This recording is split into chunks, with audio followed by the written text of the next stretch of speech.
평소에 제가 이 등산을 한다거나 또 산책을 한다거나 할 때 이제 머릿속에서 담고 있는 이제 묵상거리들이 있고 또 그 다음 주일 이제 설교 준비할 내용들이 이제 담겨져 있고 그런데 이제 좀 공통적으로 제가 이제 혼자 이렇게 독백하면서 내뱉는 말들이 이제 몇 가지가 있습니다.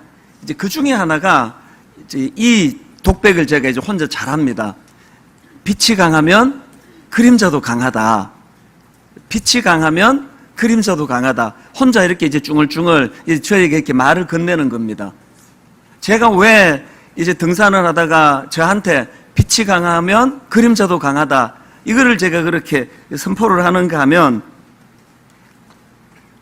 이 사람이 자기가 갖고 있는 장점, 이게 내 강점이다 생각하는 그것 때문에 보통 망하게 되더라고요. 여러분, 그 빛이 강하면은 그만큼 그림자도 그 강한 걸 우리가 보고 볼 수 있는 거 아닙니까? 그렇기 때문에 내가 가진 그 장점이 제대로 장점으로 드러나려면 그 장점 안에 있는 그림자, 이 약점 관리를 잘해야 된다. 저는 그런 생각을 가지고 있습니다. 제가 오늘 본문에 나오는 이 유대인들의 모습을 보면서도 이 빛이 강하면 그림자가 강한데 이 유대인들이 바로 이 그림자 관리를 못해서 망한 케이스구나, 그런 생각을 제가 해보게 되는 것입니다. 자, 그런 관점으로 우리 17절 18절을 같이 한번 읽어보시면 좋겠는데요, 우리 한 목소리로 17절 18절 같이 읽어보시겠습니다. 유대인이라 불리는 내가 율법을 의지하며 하나님을 자랑하며 율법의 교훈을 받아 하나님의 뜻을 알고 지극히 선한 것을 분간하며. 야, 이게 여러분 이 유대인들이 가진 대단한 빛 아닙니까? 이 대단한 강점 아닙니까? 누가 이렇게 당당하게 자기 삶을 이렇게 자랑할 수가 있겠습니까? 저는 이 17절에 나오는 유대인이라 불리는 내가, 이 표현 속에서 벌써 이 유대인들이 가진 긍지, 이 자부심이 막 느껴지는 거 아닙니까? 그런데 문제가 뭐냐? 사람이 이처럼 자기 자신에 대해서 긍지를 가지고 나 이런 사람이야, 이 자부심을 가지는 거 참 좋은 일인데요, 유대인들이 실패한 게 뭐냐? 그들이 그렇게 강점이라 생각하는 이 강한 빛, 이 빛 안에 드러나는 이 어두움이 있다는 것을 몰랐기 때문에, 이걸 방치했기 때문에 그들이 망하게 되었다. 그렇게 저는 해석하기를 원하는 겁니다. 자, 이런 관점으로 19절 20절을 한번 보십시오. 맹인의 길을 인도하는 자요, 어둠에 있는 자의 빛이요, 율법에 있는 지식과 진리의 모본을 가진 자로서 어리석은 자의 교사요, 어린아이의 선생이라고 스스로 믿으니. 이 지금 누구를 지금 세워주고 있는 겁니까?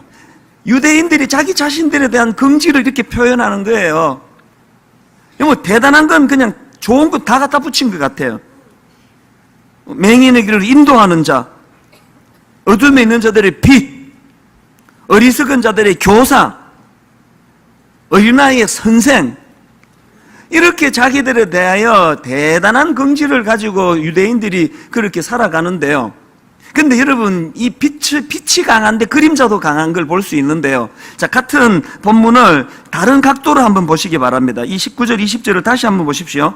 자기들에 대해서는 온갖 좋은 거 다 끌어모아 가지고 자화자찬했던 그들이요, 상대방에 대해서는 얼마나 폄하하고 무시하는지. 자, 19절을 20절을 보십시오. 상대방을 어떻게 폄하합니까? 맹인, 어둠에 있는 자, 어리석은 자, 어린아이. 세상에 남을 이렇게 깎아내려도 이렇게 깎아내릴 수 있습니까? 자기들은 막 대단한 존재고 그것 때문에 상대적으로 다른 사람들에 대해서는 이런 식으로 폄하하고 있는 이것.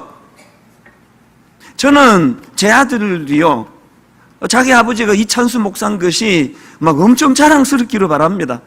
어디 나가서 우리 아버지가 이찬수 목사야, 왜 이래, 막 이러면서 살기를 저는 원해요.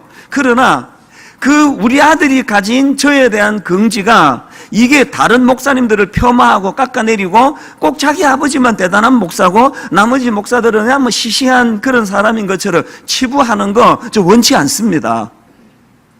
자기 아버지가 참 좋은 목사라는 긍지를 내 아들이 갖기를 원하지만 그것이 또한 다른 목사님도 세워드리고 인정하는 것으로 연결되기를 바라는 거예요. 똑같은 이치로 저는 분당 우리 교회에서 예배드리는 여러분들이 여러분의 교회에 대하여 긍지와 자부심을 가지기를 바랍니다. 마음속에 우리 교회는 참 좋은 교회야, 우리 목사님은 좋은 목사님이야, 얼굴만 빼고 뭐 이런 긍지를 갖게 되기를 바라요. 그러나 그것이 강하면 강할수록 그림자도 위험하다는 걸 아셔야 돼요. 우리가 내 교회에 대하여 긍지를 가지게 될 때 사단은 거기에 그림자를 부각시키는 거예요. 다른 교회 목사님들은 시시하다, 다른 교회는 보잘것이 없다, 이것이 너무너무 위험한 그림자라는 거예요. 간혹 제가 자기 교회에 대한 긍지를 갖고 있는 이런 성도들을 만날 때 느끼는 그 가슴 아픈 느낌이 그거예요. 자기 교회가 이렇게 잘하고 있다는 걸 자랑하면은 그러고 끝내야 되는 건데 꼭 한마디 더 붙이는 게, 다른 교회들은 기도를 안 해서 문제예요. 우리 교회처럼. 다른 교회는 뭐 제자 훈련도 없고 말이지. 이게 그림자라는 거예요, 그림자. 유대인들이 자기 자신에 대하여 긍지를 갖는 건 그건 좋은 일이에요. 그러나 자기 자신에게 긍지를 갖는 그 좋은 빛이 그림자도 짙게 드리워지더라는 거, 이것 때문에 유대인들이 하나님께 회개하고 나아가는 일도 못했고 또 남들을 비판하고 폄하하고 지적하고 이런 부작용을 낳았다는 것, 이게 오늘 우리들에게 던져주는 메시지가 있지 않습니까? 저는요, 이 19절 20절에서 유대인들이 자기 스스로를 자부심을 가지고 평가하는 것 중에 그 좀 인상적인 게 뭐냐면은 주로 자기들을 묘사할 때 맹인의 길을 인도하는 자, 어리석은 자의 교사, 어린아이의 선생, 이런 것으로 자기를 묘사하던 거예요. 이게 뭘 뜻합니까? 남을 가르치기를 좋아하는 거예요. 자기는 이미 다 이루었고 문제 많은 것들, 이걸 내가 끌어줘야지. 자꾸 비교하고 남을 가르치기 좋아하는 특성이 있다면 오늘 여러분들 가운데, 중직자들 가운데, 저 같은 목회자들 가운데 이런 문제가 좀 없습니까? 자꾸 남하고 비교하기 좋아하는, 또 가르치기 좋아하는 이런 웃기는 이야기를 제가 최근에 들었는데요. 어떤 교회에서 이제 그 철학기도를 간 거예요. 뭐 기도원으로 갔는지 뭐 어디로 간지 모르지만 이 철학기도를 가가지고 이제 막 밤을 새워서 기도하는데요. 이게 하루 종일 그냥 회사 생활하고 피곤한데 그 밤새워 기도하는 그 어렵습니다. 어려운 정도가 아니고 이건 뭐 거의 불가능한 일이에요. 그래서 이제 의욕을 가지고 성도들이 이제 막 밤을 새워서 기도하기로 갔는데 이제 막 밤 1시, 2시 이렇게 지나가니까 막 여기저기서 막 조는 거예요. 좀 시간 지나니까 이제 막 대놓고 막 자는 거예요, 다. 근데 그 중에 유난히 기도 훈련이 잘 된 어떤 집사님이 계시는데요. 이분은 평소에 기도 훈련이 잘 됐으니까 이제 늦은 밤까지 졸지 않고 막 뜨겁게 이제 기도를 하는 거예요. 그렇게 기도하다가 주변을 보니까 막 다 조는 거예요. 막 다 또 자는 거예요. 결정적으로 실망한 거, 같이 간 장로님을 보니까 장로님은 아예 자고 있는 거예요. 그래서 이제 이 집사님이 보니까 한심해가지고 하나님께 이런 기도를 드린 겁니다. 하나님, 우리 교회는 이게 문제입니다. 기도 훈련이 얼마나 안 됐으면 하루 깨어 기도도 못하냐고. 저 장로 저 자는 것 좀 보시라고. 내가 보기에 이렇게 한심한데 하나님 보시기에 얼마나 답답하시겠습니까? 그랬더니 하나님께서 응답을 주시기를 이렇게 응답을 주시더래요. 자꾸 그렇게 불평할 거면 니도 자라. 이 실화는 아닌 것 같아요. 뭘 말하고 싶었냐고요. 지금도 주일학교 가면은 그 일이 반복될 텐데, 제 어릴 때도 기억이 나거든요. 초등학교 1학년, 2학년 이제 분반 공부하면은 꼭 일어나는 일이에요. 선생님이 이제 분반 공부 시작하기 전에 자, 우리 같이 기도하자. 그러고 이제 예수님 이름으로 기도합니다. 그러면 꼭 이런 애가 있습니다. 선생님이 눈 떴대요. 자긴 그거 어떻게 알았지? 자기 눈 뜨는 거는 눈 뜨는 놈이 있는지를 감시하는 고귀한 일이고, 딴 애가 눈 뜨는 거는 미숙한 거고, 이게 딱 본문에 나오는 유대인들의 모습이라는 겁니다. 여러분, 제가 왜 자꾸 등산하면서 빛이 강하면 그림자도 강하다, 또 어떨 때는 네가 생각하는 그 강점, 사람들이 너한테 칭찬하는 그게 너에게 가장 위험한 거야. 제가 왜 스스로에게 그렇게 독백을 할까요? 안 그런 것 같지만 제가 교만하거든요. 사람들에게 제가 예의 바르게 안 그런 척 신용을 잘해서 그렇지 사실은 제가 교만하거든요. 모든 인간은요, 교회가 조금만 잘 되면 바로 교만이 먼저 찾아오고요, 사업이 조금만 잘 되면 교만이 먼저 들어와 앉아 있는 게 인간이에요. 안 그런 척 할 뿐이에요. 유대인들이 가지고 있었던 이 빛, 얼마나 율법을 사랑하고 하나님을 자랑하고 아름다운 그런 모습을 갖고 있었지만 그들은 그 강한 빛 안에 있는 그림자를 간과했기 때문에 하나님의 관점으로는 네가 차라리 율법을 좀 못 지키고 어기고 그래서 더 하나님 의지하고 남 무시하지 않는 이게 더 나을 뻔했다. 이게 하나님의 시각이에요. 오늘 저는 어떻고 여러분 어떻습니까? 자, 오늘 본문 로마서 2장에서 이제 그 하나님의 심판이 있다, 심판은 공정하게 이루어진다, 이런 말씀이 전해진과 더불어서 이 유대인들의 문제점들을 지금 지적하는 내용이 로마서 2장인데요. 이제 이걸 제가 정리를 해보니까 좀 더 구체적으로 살펴보기 원하는 게 뭐냐, 바울이 지금 지적하고 있는 유대인들의 문제점이 크게 두 가지로 정리가 되더라고요. 자, 바울이 지적하는 그 당시 유대인들이 가졌던 문제점이 뭐냐, 두 가지 중에 첫째가 이겁니다. 실천 없는 삶입니다. 실천 없는 삶. 21절, 22절을 보십시오. 그러면 다른 사람을 가르치는 내가 내 자신은 가르치지 아니하느냐? 도둑질하지 말라 선포하는 내가 도둑질하느냐? 가늠하지 말라 말하는 내가 가늠하느냐? 우상을 가증히 여기는 내가 신전 물건을 도둑질하느냐? 지금 여기 보면은 유대인들이 계속 남을 가르치는 일을 하고 있다 그러는데요. 자, 여러분, 남을 가르친다 할 때 그 전제가 뭐예요? 자기는 알고 있다는 거 아닙니까? 내가 안다고 생각하니까 가르치는 거 아니냐고요. 그런데 이 유대인들의 문제가 뭐냐? 자기들이 알고 있다, 자기는 듣고 있다, 율법이 내게 있다, 이걸 굉장한 긍지를 갖고 있는데 이게 하나님의 심판의 기준하고는 좀 어긋난다는 거예요. 여러분, 로마서 2장 13절을 보십시오. 하나님의 심판의 기준은 이렇습니다. 하나님 앞에서는 율법을 듣는 자가 의인이 아니요 오직 율법을 행하는 자라야 의롭다 하심을 얻으리니. 하나님의 심판의 기준하고 유대인들이 긍지를 가지는 그 긍지하고 이게 좀 어긋나 있는 거예요. 이게 오늘 우리 한국교회의 모습이 아니기를 바랍니다. 말씀 듣는 거 좋아하고, 저는 여러분 외부 집회 나가면은요 꼭 이 부탁을 해요. 여러분, 타교회 분들이 분당 우리 교회 이찬수 목사 설교 듣는 거를 이거를 그렇게 막 자랑하시면 안 돼요.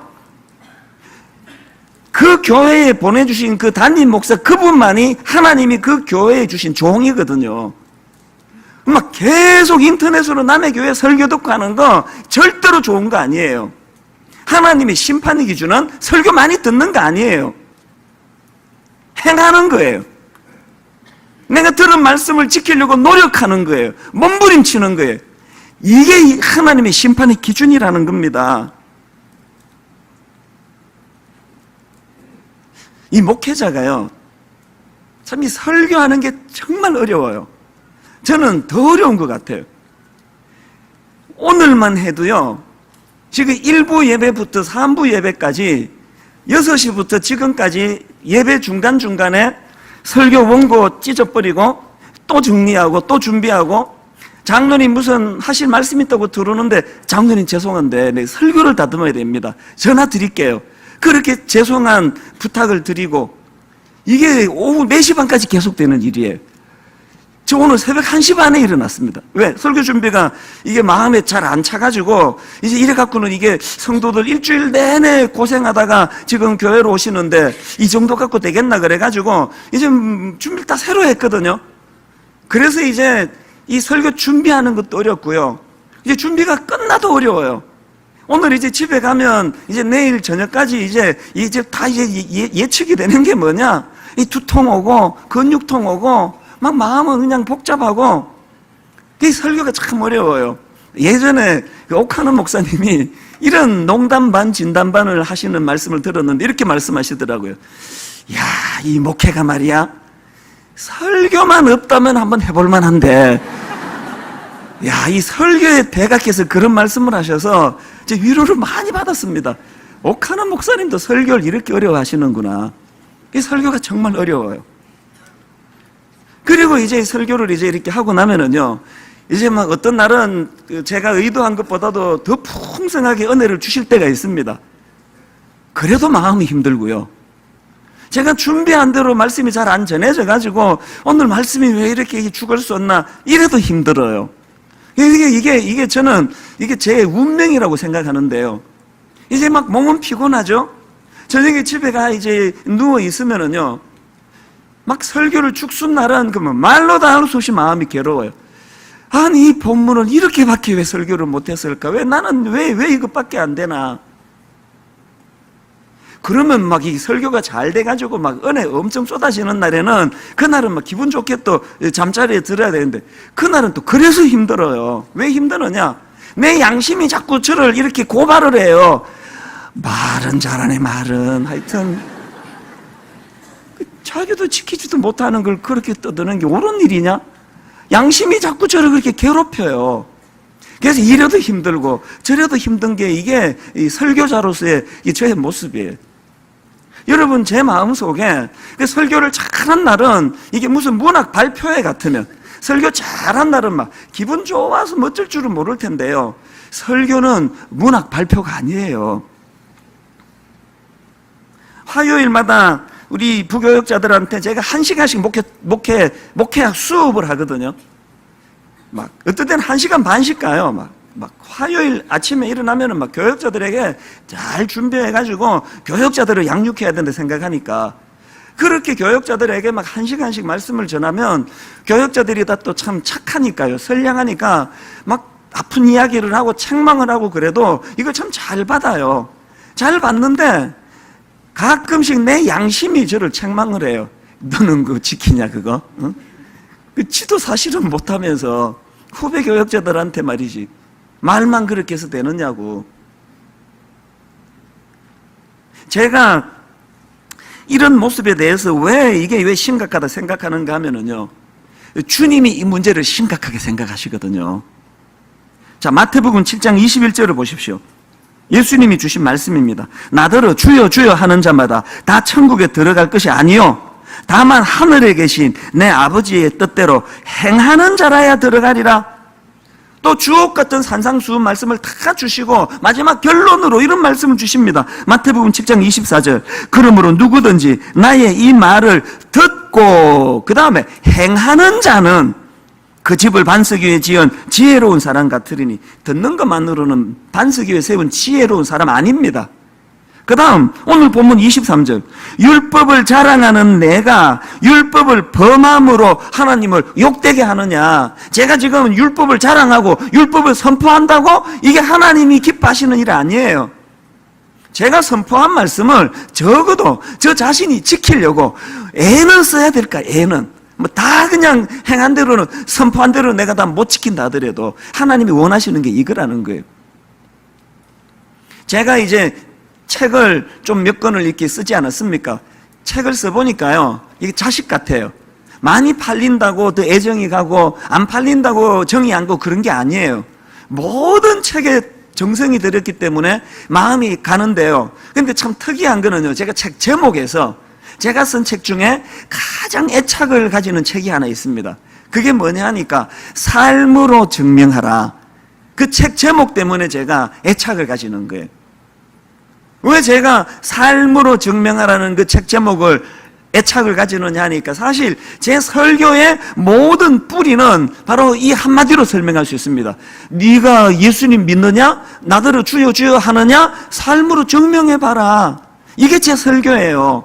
왜 제가 그런 설교의 뼈대를 갖게 됐느냐 하니까 어릴 때 보니까요, 어른들 중에 너무너무 그 어린 저희들을 실망시키는 어른들이 많은 거예요. 막 저 장로님이, 저 집사님이, 저 권사님이 막 대표 기도할 때 보면은 막 온 세상에 그냥 원수들 다 사랑할 것처럼 그렇게 기도해 하던데 딱 강단에서 내려와가지고 식당에서, 교회 식당에서 밥 먹으면서 막 싸우고 얼굴 붉히고 하는 거 보면은 어린 마음에 이게 이 혼란이 오는 거예요. 방금 저분의 기도는 저게 뭔가. 제가 30대에 그 당시에 한국 교회를 대표하는 목사님 중에 한 분이라 할 정도로 훌륭한 목사님이 계셨는데요.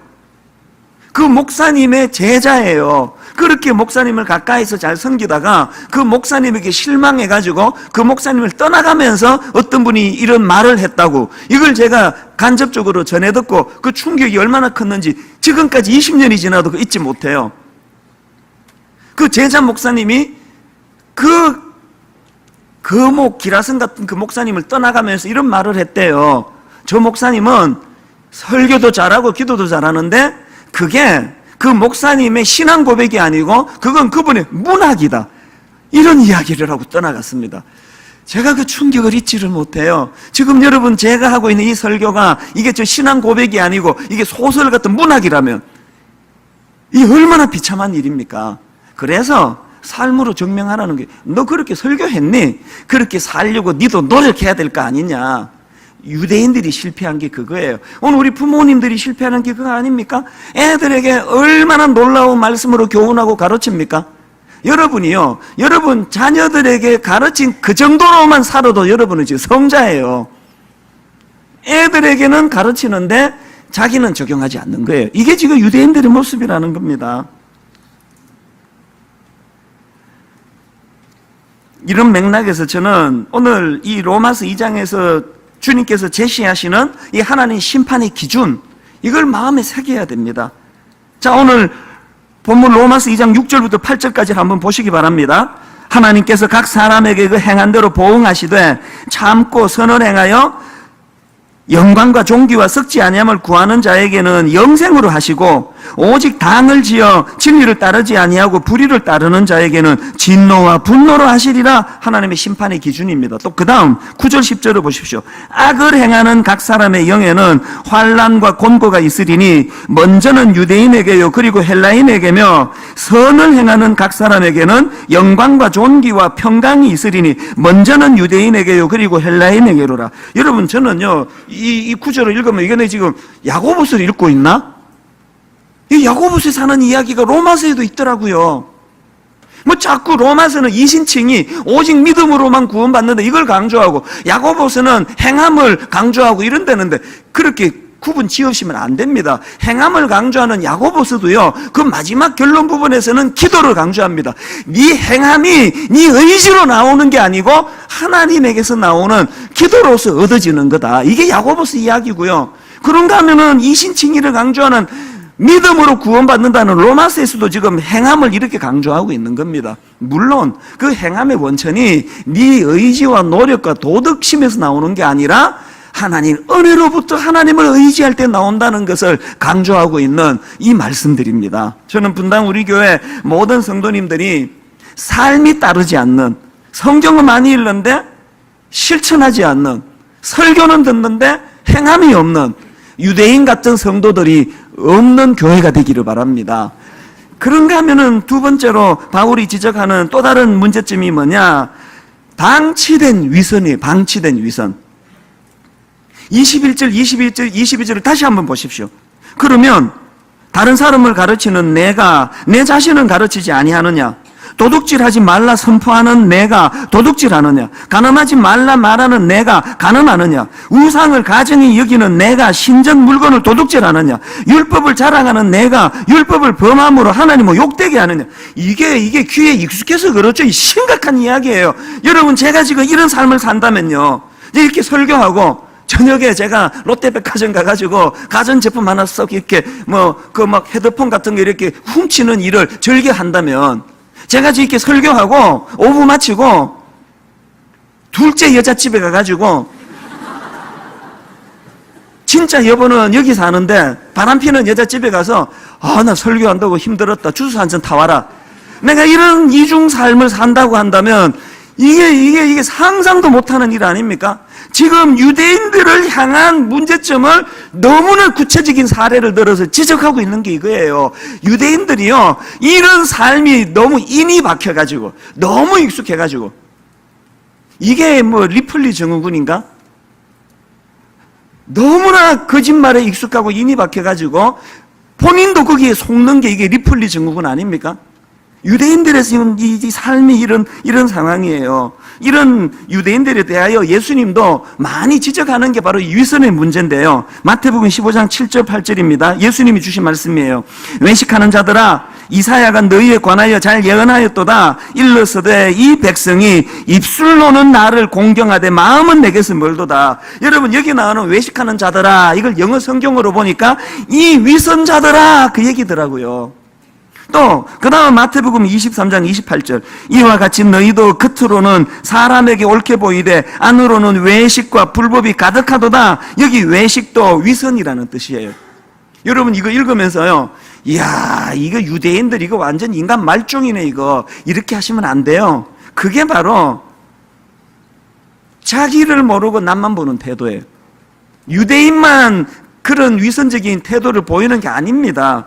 여러분, 그 영어 단어로 person, P-E-R-S-O-N, 이 person이라는 단어 아시죠? 아마 중학교 1학년 그 영어 단어장에 나올 거예요. 이 사람이라고 하는 아주 기초적인 단어예요. 그래서 다 쉬운 단어인데요. 근데 여러분이 사람을 뜻하는 이 person이라는 단어가 어디서 유래된 단어냐, 어디서 파생된 단어냐, 이건 잘 모르시더라고요. 사람을 뜻하는 이 person이라는 단어가 이 페르소나라는 단어에서 파생이 됐는데요. 재밌는 게 뭐냐, 이 페르소나라는 단어는 쉽게 말하면 가면이에요. 고대 그리스 로마 시대에 연극 배우들이 연극할 때 사용하던 가면, 이게 페르소나예요. 여러분, 그 사람을 뜻하는 이 person이 이 가면을 뜻하는 페르소나에서 파생됐다는 게 뭘 이야기합니까? 유대인만 가면 쓰는 위선이 아니라는 거예요. 죄성을 가진 모든 인간은 다 가면을 쓰기 좋아하는 인생, 본심을 숨기고 가면을 쓰고 살기 좋아하는 인생이라는 게 내포되어 있는 게 이 person이라는 단어 아니겠습니까? 그렇기 때문에 우리는 자꾸 하나님 앞에 이 가면을 벗겨달라고, 아버지, 내 의지로, 내 본능으로 이 가면이 벗겨지지 않습니다. 내 본심은 이러면서 가면 쓰고 그냥 말은 저렇게 하고 있는 거. 그래서 저는 그 뒷담화가요, 이게 죄의 열매의 가장 뚜렷한 증거라고 생각해요. 가면 쓰고 하는 게 뒷담화 아닙니까? 앞담화에서는 칭찬하고 뒷담화에서는 까고, 이게 가면 쓰고 하는 행동 아닙니까? 제가 여러분에게 안 들킨 가면이 얼마나 많겠냐고요. 예전에 제가 그 농담으로 잘 하던 거 기억나시죠? 우리 목사들이 잘 지키는 11계명이 있다.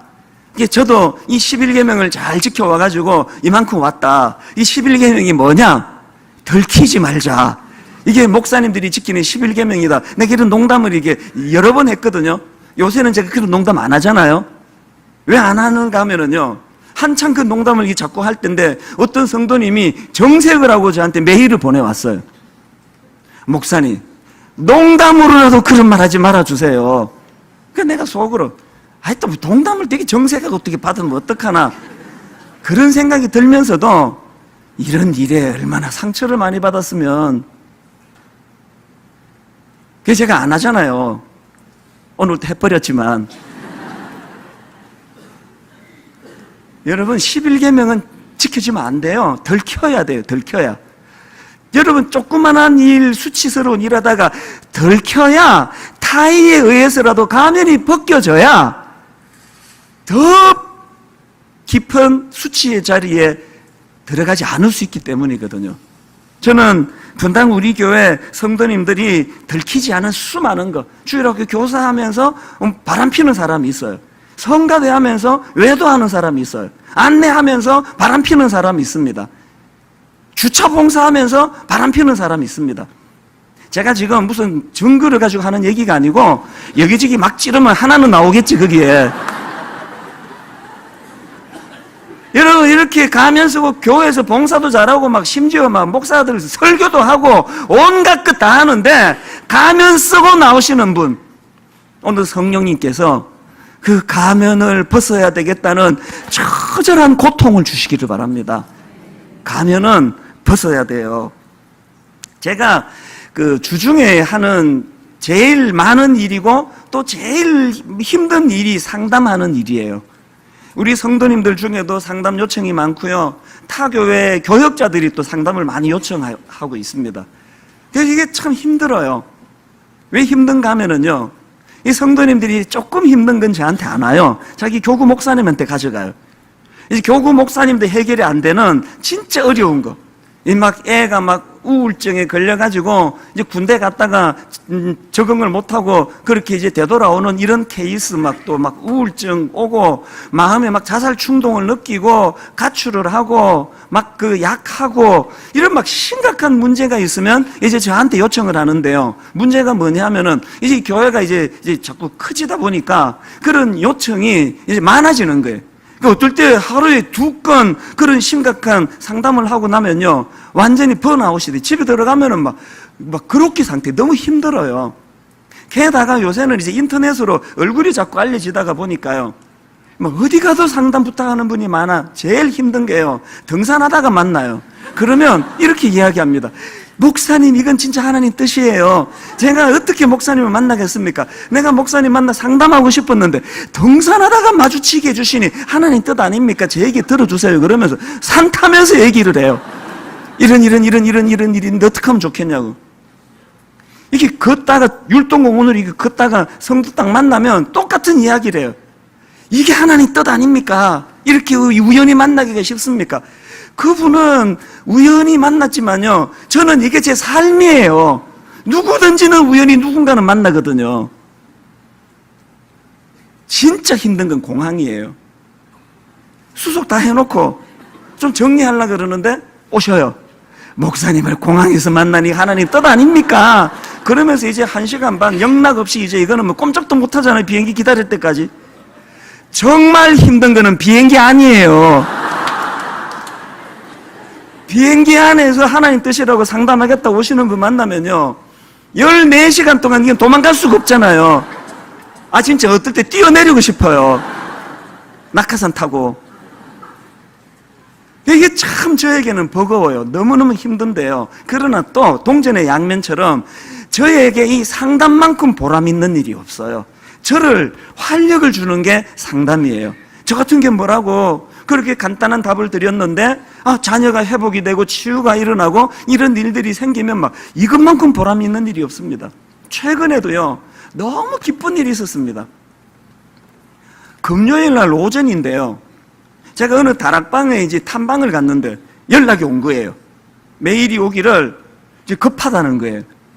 지금 아들이 우울증으로 너무나 힘든 상태인데 왜 지금 다급하냐? 나중에 만나다 이야기를 정리해 보니까 사연이 이래요. 이 형제가 이제 너무나 이제 심한 우울증으로 올 연말에 이제 자살을 하기로 마음이 결정을 한 거예요. 이제 올 연말에 자기가 자살을 해야 되겠다. 그랬는데요, 우연히 무당을 만난 거예요. 이 굿하는 사람이 연결이 돼가지고요, 이제 거기 가서 무당에게 상담을 하니까 뭐라고 이렇게 이제 답을 주고는 이거는 살풀이 굿을 해야 낫는다. 그래서 이제 이 형제가 지푸라기라도 잡는 심정으로 돈도 많이 받더라고요. 그 굿 한 번 하는데요, 140만 원인가 받아요.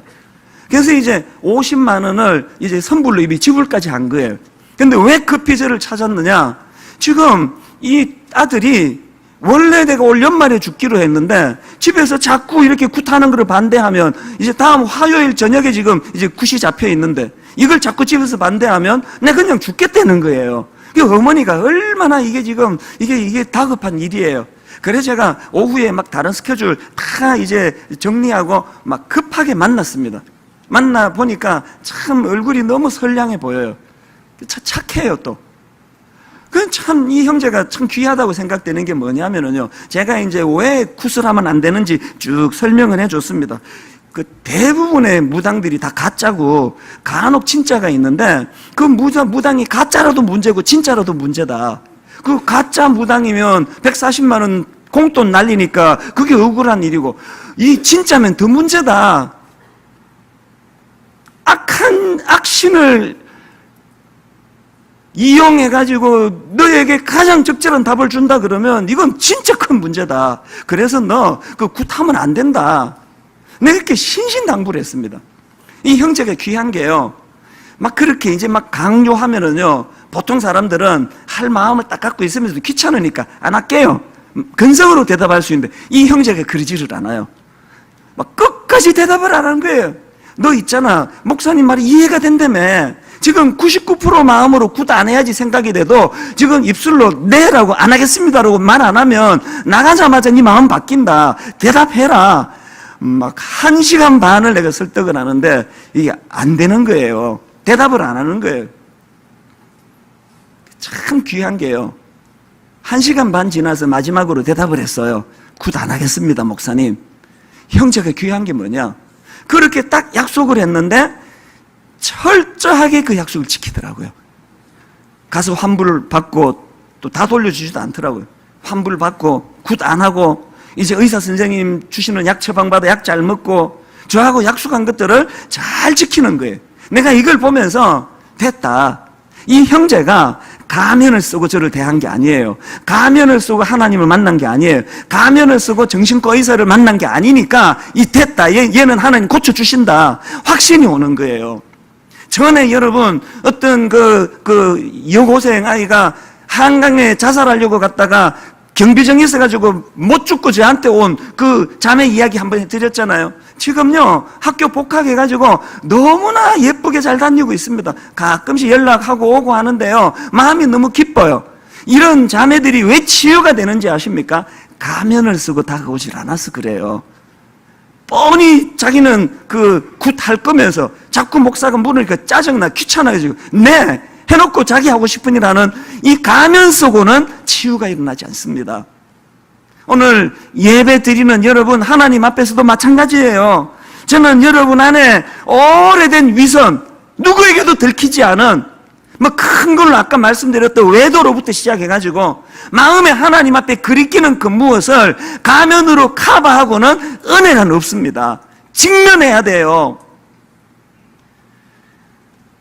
오늘 말씀의 결론을 저는 이렇게 맺기를 원합니다. 요한복음 8장 36절 그러므로 아들이 너희를 자유롭게 하면 너희가 참으로 자유로우리라. 이 간단한 진리의 말씀, 여러분 묶인 바로부터 벗어나고 싶으세요? 자유를 누리고 싶으세요? 가면을 벗으셔야 돼요. 오래된 위선으로부터 치유가 필요해요. 로마서 2장의 유대인들을 책망하는 바울의 그 메시지가 이게 나를 향한 것이다. 맞다. 나는 실천 없는 삶을 입만 갖고 떠드는 신앙생활하고 있다. 맞다. 방치된 위선. 나는 오래 가면 쓰고 교회를 들락날락 거렸다. 이 회개가 일어나지 않고는 영적인 은혜란 없습니다. 결론은 했습니다. 아픈 마음으로 되물으세요. 유대인이라고 하는 내가, 목사라고 하는 내가, 집사라고 하는 내가, 권사라고 하는 내가, 여러분 가정생활 실패하고 대인관계 무너지고 대인기피증이 오고 요한복음 4장에 나오는 그 수가성 여인 가면을 벗겨 직면케 하시는 그 하나님이 오늘 여러분을 만나 주시기를 원합니다. 여러분 이 찬양 아시죠? 우물가의 여인처럼 난 구했네. 이게 요한복음 4장의 수가성 여인을 매개로 해서 만든 찬양 아닙니까? 가사를 생각하시면서 우리 이렇게 찬양하기 원합니다. 우물가의 여인처럼 난 구했네.